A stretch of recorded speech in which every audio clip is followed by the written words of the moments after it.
24 de fevereiro de 2022. Pouco antes das 6 horas da manhã, no horário de Moscou, Putin anunciou que havia tomado a decisão de lançar uma operação militar no leste da Ucrânia. Putin afirmou que a Rússia estava buscando a desmilitarização e a desnazificação na Ucrânia. Minutos após o anúncio de Putin, explosões foram relatadas em Kiev, Kharkiv, Odessa e Donbass.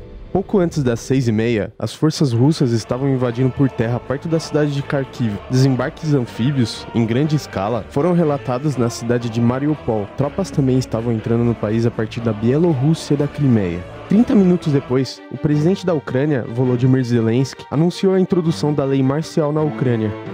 Numa ponte-chave que permitiu o acesso entre a Crimeia ocupada e a Ucrânia continental, uma coluna de tanques russos foi impedida de progredir quando o soldado-engenheiro ucraniano se ofereceu para colocar minas na ponte. Depois de colocá-las, ele não teve tempo de se retirar. Após enviar mensagens dizendo adeus para seus companheiros, ele detonou as minas, se matando e destruindo a ponte. Suas ações retardaram o avanço inimigo, permitindo que seu batalhão se reagrupasse. Mais tarde, a usina nuclear de Chernobyl foi invadida pelos russos, e após uma breve batalha contra as forças ucranianas, a usina foi capturada. A embaixadora ucraniana em Washington disse que 92 pessoas foram feitas reféns pelas forças russas. Enquanto isso, na ilha de Fidonise, ou Ilha da Serpente, pertencente à Ucrânia, um contingente de soldados ucranianos na ilha sofreu um ataque naval russo. No clipe, gravado por eles mesmos, após o navio russo mandá-los se renderem, ouve-se um dos soldados ucranianos responder via rádio: "Navio russo, Então os russos abrem fogo. Foi dito à comunidade internacional que a tripulação ucraniana não teve chance e os 13 tripulantes morreram, mas algum tempo depois viria a notícia de que eles ainda estariam vivos. Tudo isso ocorreu no primeiro dia da invasão. Segundo o presidente da Ucrânia, pelo menos 137 ucranianos morreram nesse dia. Já do lado russo, não há informações sobre as perdas nessa data.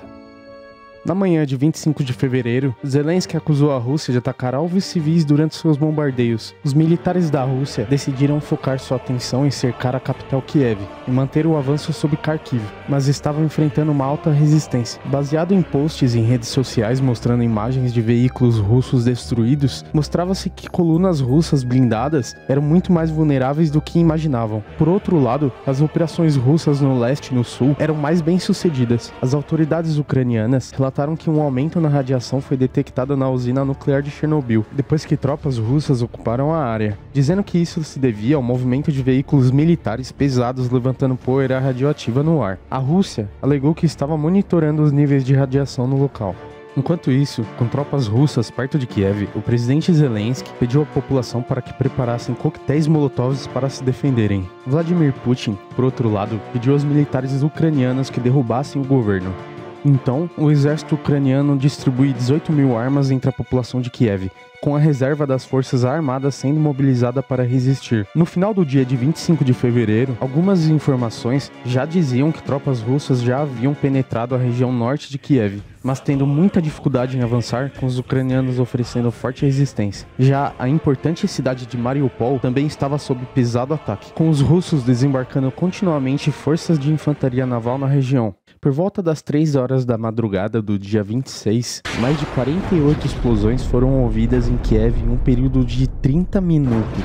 No período da tarde, o prefeito de Kiev impôs um toque de recolher das 17 horas de sábado às 8 horas de segunda-feira, alertando que qualquer pessoa que estiver fora de casa durante esse período será considerada como inimigo. Ao cair da noite, houve combates violentos em Kiev, com centenas de pessoas mortas ou feridas na luta pela capital. No fim daquela noite, as forças russas pareciam ter falhado na sua tentativa de cercar e isolar Kiev. A Rússia abandonou as tentativas de tomar Chernigov e Kharkiv, depois que ataques mal executados foram repelidos por uma resistência ucraniana mais determinada do que o esperado. As forças russas contornaram essas cidades para continuar em direção à capital Kiev. Ao sul, as tropas russas tomaram a cidade de Berdyansk e continuaram a apertar o cerco sobre a cidade de Mariupol. A falha de planejamento e execução da Rússia ao longo da fronteira norte da Ucrânia estava levando a crescentes problemas de logística, particularmente a escassez de gasolina e diesel, levando à paralisação de diversos veículos blindados. Vídeos divulgados na internet mostram tanques e outros veículos pesados russos encalhados. No dia 27, as forças russas conseguiram penetrar em Kharkiv,